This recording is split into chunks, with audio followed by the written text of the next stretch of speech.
Back to the Michael K. Show. Everybody, we've been looking forward to this interview because, when Mike Francesa's in the news, the biggest expert on Mike Francesa has to be Christopher Mad Dog Russo. He has his show at SiriusXM. He has High Heat on MLB Network, so he's a busy man himself, and he's carved out some time for us. Chris, it's Michael, Don, and Peter. How are you today? Always a pleasure, gentlemen. What are we going to discuss here on this busy afternoon? Let's start with your former partner. Were you surprised by this move? Oh, absolutely. I don't know how you couldn't be. I was shocked. Yeah, I really was. I didn't see this coming at all. I was with Mike on March 28th on that infamous MLB Network day where I met Peter's wife, where, in fact, he said, we had some laughs at FAN's expense if we got all bent out of shape. But I did know, I sensed it that day that he was dying to work. We didn't really get into what he had in store, but I knew he was itching to get on the air in some capacity, in some way. So I knew he wanted to do something, but if you would have asked me on March 28th, the day before the regular season opened, that, 3 weeks later he would go back to FAN, I would not have expected that. So I'm surprised where he ended up, but I'm not surprised he's back in the air and doing something or down the road here. Now, Chris, you know him very well. You worked together for a long time. Do you think he looks at this as a challenge to get the listeners back, and that he's just going to, or does he think he's just going to jump right back in like he never left? No, a challenge. I think Mike will look to beat you guys. Everybody has read. You'd have to be in a cave if you work in the media or a sports fan in New York not to know about our little battle between the Michael K. program and FAN in the afternoon. That includes me, and don't think I don't pay attention to it, despite the fact that I'm Sirius satellite radio. And so I would think that I read the Michael quote today, bring it on, so we have some fun with the two of you. I will monitor it from the sidelines, but I do think that that will be an interesting battle now, and I think I think Mike will be motivated there. I know Mr. K, Mr. LaGreca, and Peter here will be motivated too, so we should have basically a Jay Leno, David Letterman war. Leno had a big advantage because obviously he had better affiliates than Letterman did, and he always beat him.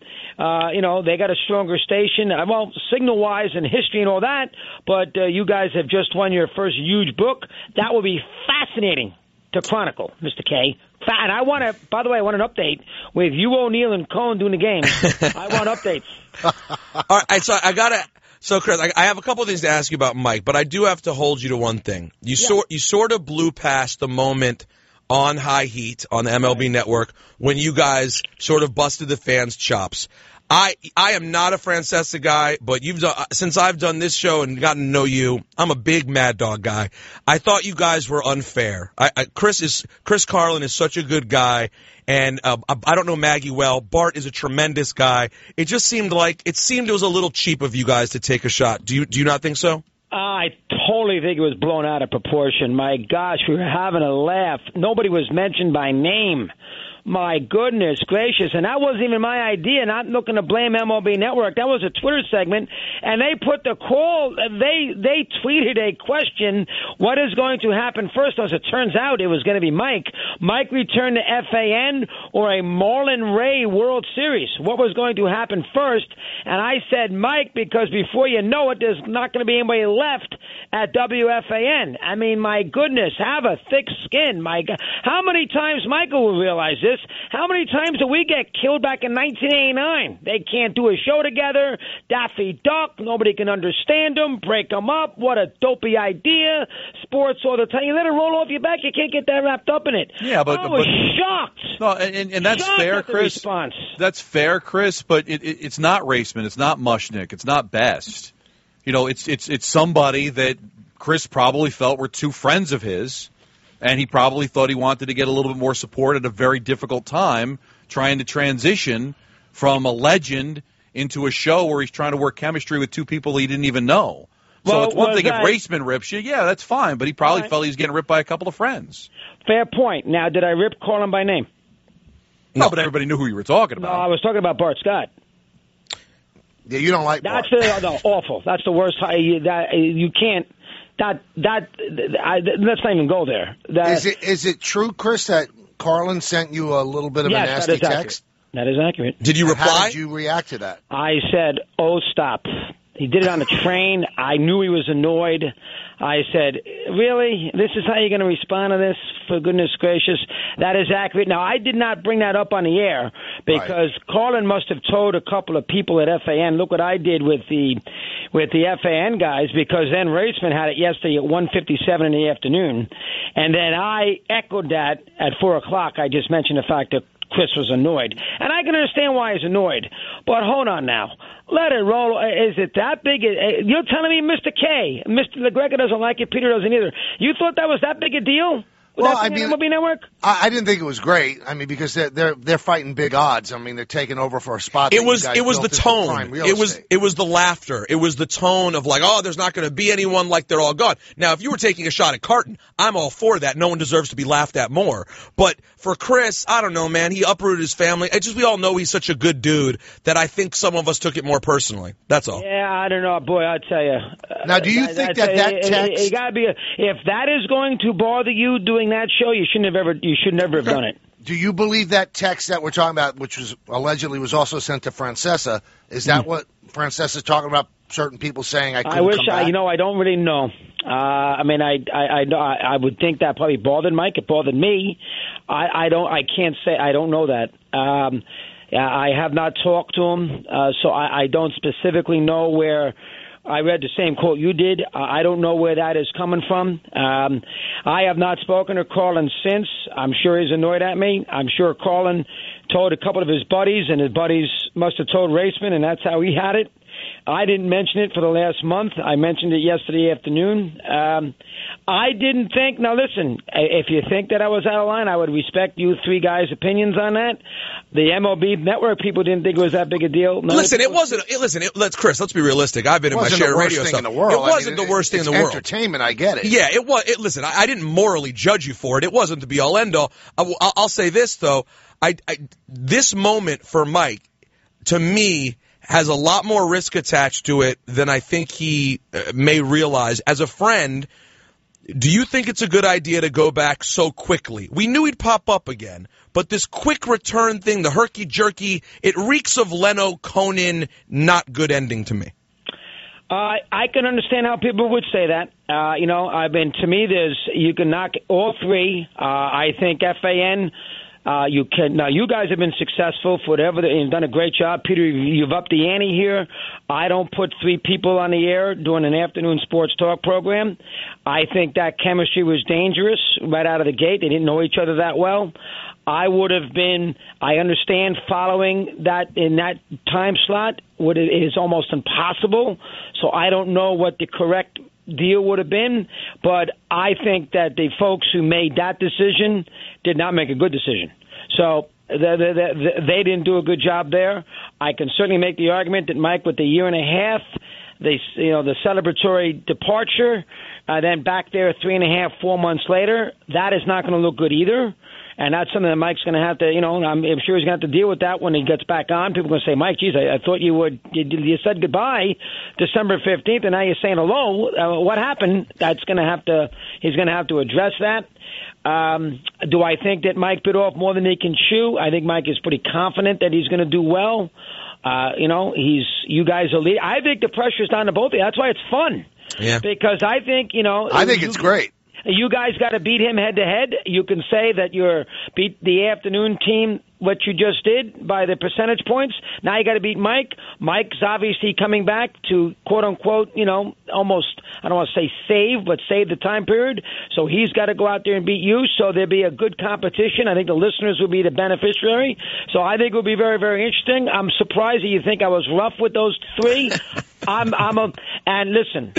here's the way I would explain my comments about, and everybody says I've been too hard on Bart, which I understand.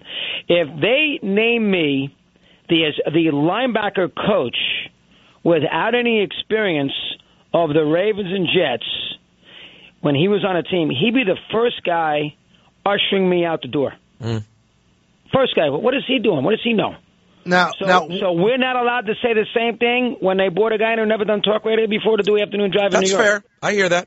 No, but I get it. But I mean, the one thing, today Maggie and Carlin both called you a fraud, that you say one thing to their face and something else on the air. Oh, they did? I didn't realize that. What do you mean I'm a fraud? Go ahead. They just said that you're a fraud, that you say and I've never seen that in you, but does it hurt you? I mean, you have a nice reputation that now this thing is becoming public, the text, and the two of them called you a fraud on the air today. I mean, it's getting a little ugly now. Well, it sure is, and I didn't even realize that. Carlin called me a fraud.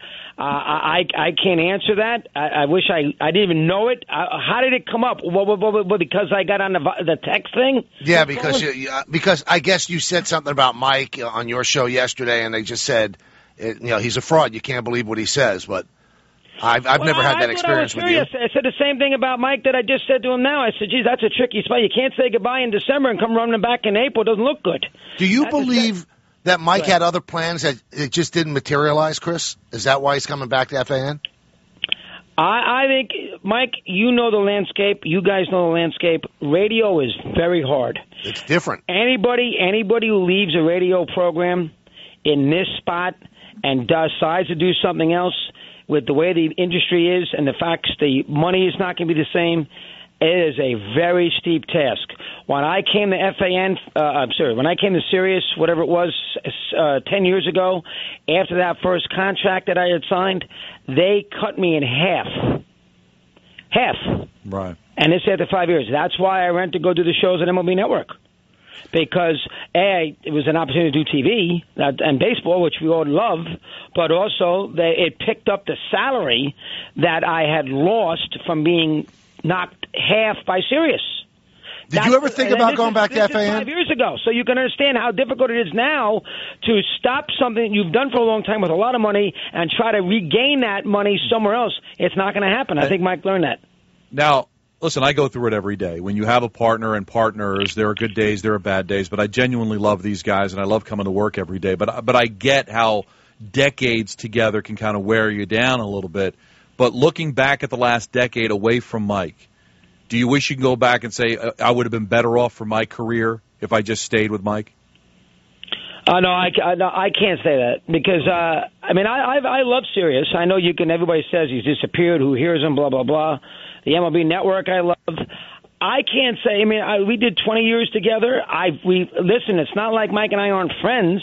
We did the Radio City thing. We get along well, so that relationship hasn't been irreparably damaged, as it appears now the relationship I have with Carlin is.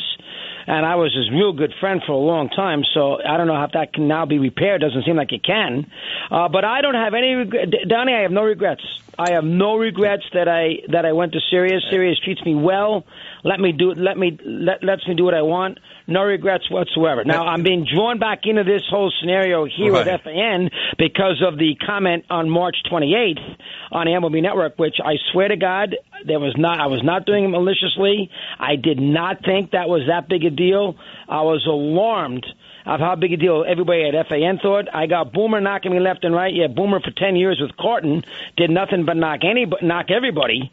Destroyed people for 10 years, including me. Russo's in witness protection. Nobody listens. What a waste of time. Yet we get on somebody at FAN, and all of a sudden Boomer's been out of shape, which I thought was a little shaky, to be quite honest with you. Well, Boomer, in my opinion, Boomer got away for a long time being the seemingly nice guy standing next to Carlin when he really co-signed plenty of mean things that Carlin had to say about people. He sure did. Michael, what do you think about that? He won't say it. Mike, you won't say it. No. I'm friends with Boomer, but Carlin gave him cover. Yeah, Carlin seemed like the really bad guy, but Boomer sits there during his share of stuff. I agree with you on that, Chris. I don't think it was the be-all, end-all. And like I said, I've always had a really pleasant relationship. My question for you is, who's the crazier, more difficult one between you and Mike? Well, boy. I hate to say it. We're both nuts in our own ways, but you going to make me say Mike? I don't know. I don't know the answer. I've never worked with either of you, so I really don't know. Well, listen, I think I would drive you crazy too. I think I would drive you crazy too. But I think that we both have huge egos.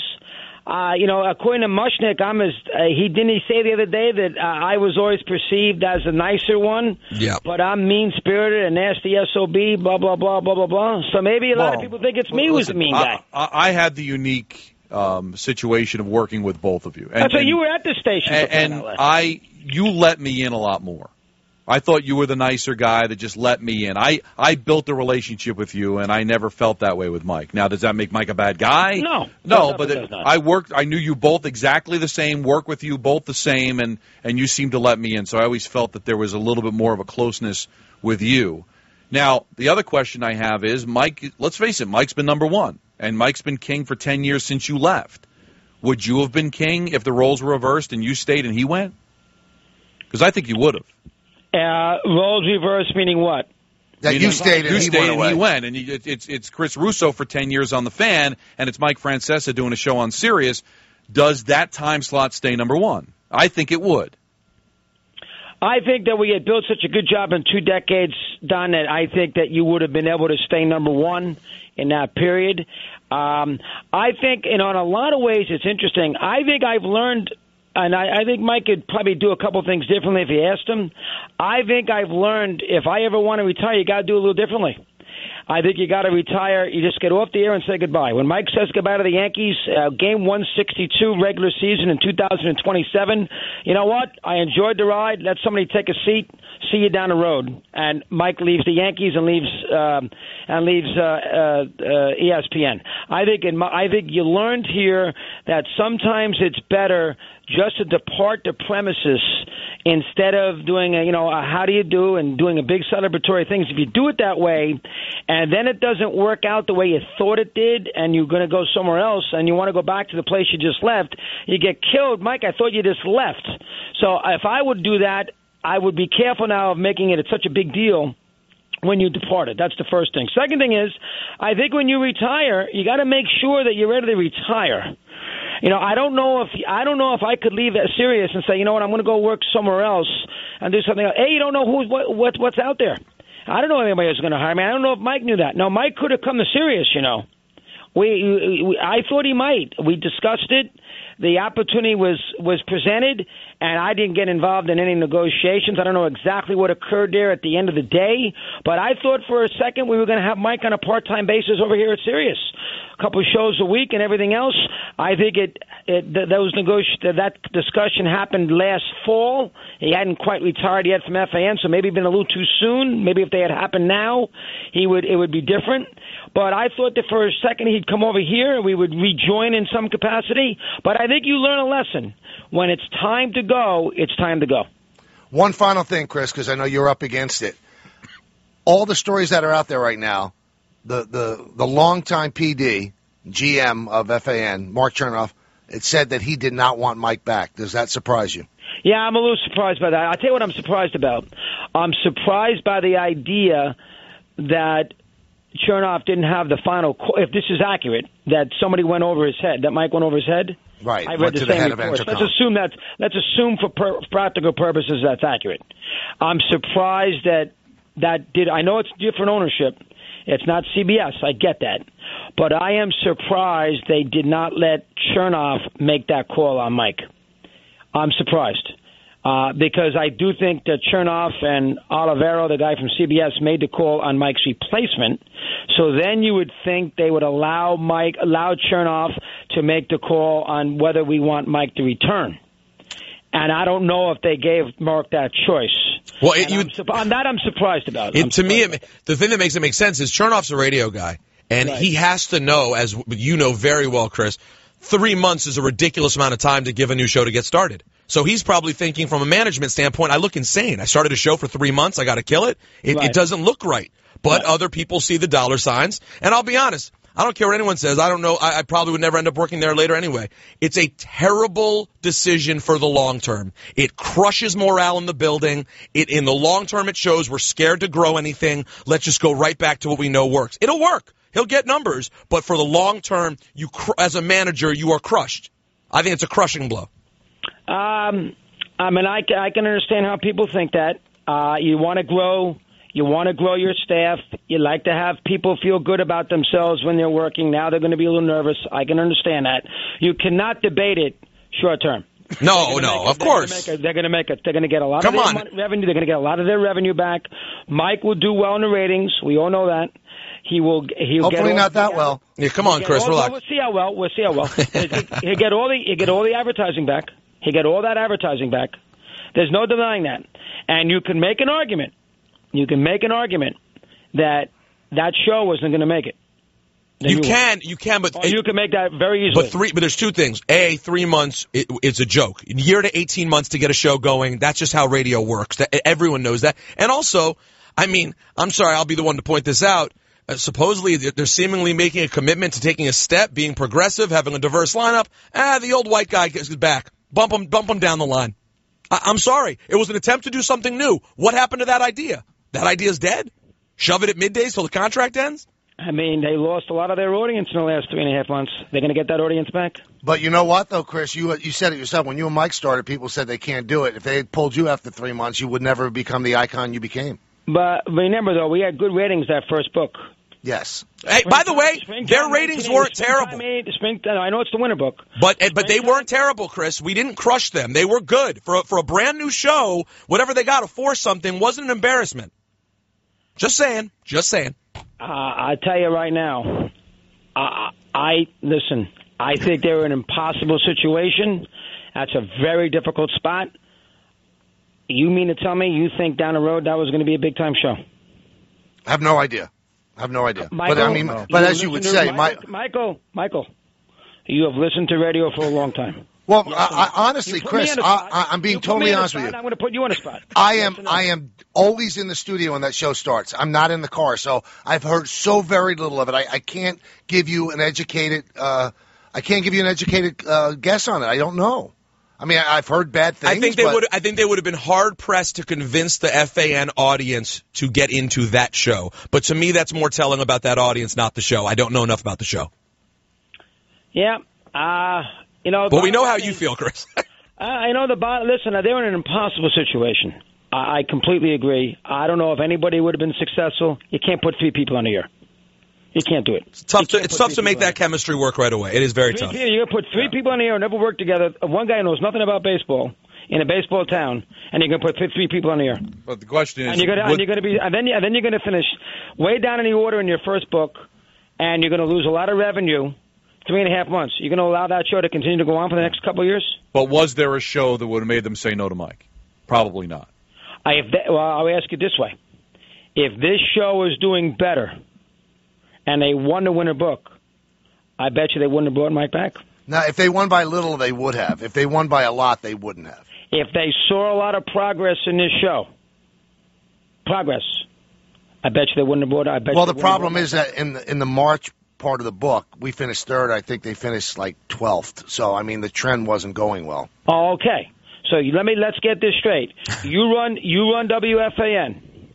You have a show that is dubious to begin with, 3 people. You are replacing a legend, so it's tricky. And the trend has been lessening for 3 months. And the guy who can stabilize everything wants to come back. You're going to say no? And is willing to come back for cheaper, apparently. And you're going to say no. You're the guy who's signing the bottom line of that. You're going to say no. I guess the answer is no. They wouldn't say no. Michael Kay's making that call. If a manager, you think if Gabe Kapler was 5-30 right now, making all these asinine moves that he's made, you think they would have kept him on as manager in the Phillies? Yes, for a year at least. I'm not sure about that. No, and why? And Michael, the reason they would have different because the Phillies aren't trying to win a championship, but you get the idea. But new manager, big time team. Aaron Boone got off to a bad start. Did they think about firing him? Well, remember, Kaz he's Cashman's guy here. Right. Well, so this was Chernoff's guy. He can't fire him. He has no choice. He's got to. Right, but this was Chernoff's guy. I mean, he believed in these 3. He wouldn't. He didn't want Mike back, according to the reports. Well, I mean, okay. Well, then, yeah. Right. Again, Mike, you're making a call. What are you going to do? I would probably bring back Francesa. Thank you. Peter? Nope. Run the course. We set a play. We run the play. You do not cave for the long term. You break the tie.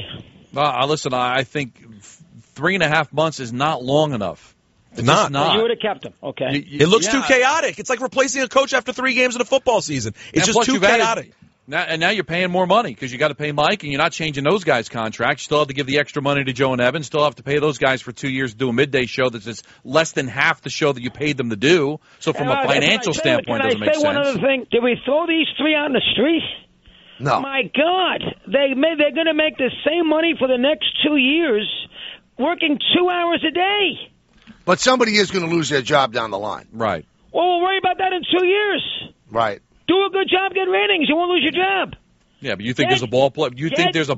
You think a baseball player that's making $4 million a year wants to become a bench player? Well, you're still making your $4 million. I don't know, bench player. They're on every day at 1 o'clock. Yeah, but not. What they get? They get put overnight. They're on. They didn't get the Tony Page show. I get what you're saying, but afternoon drive is important. We all strive for that. Don, here's the lesson for everybody. And thank God I don't have to play this game anymore. For Carly, for Michael K's crew, for Mike, get a rating. You're get right. a rating. You're the best, Chris. We love you, man. Thanks. Thank you, dude. See you later. All right, that's Chris Russo. Went a little longer than we thought we were going to. Coming up.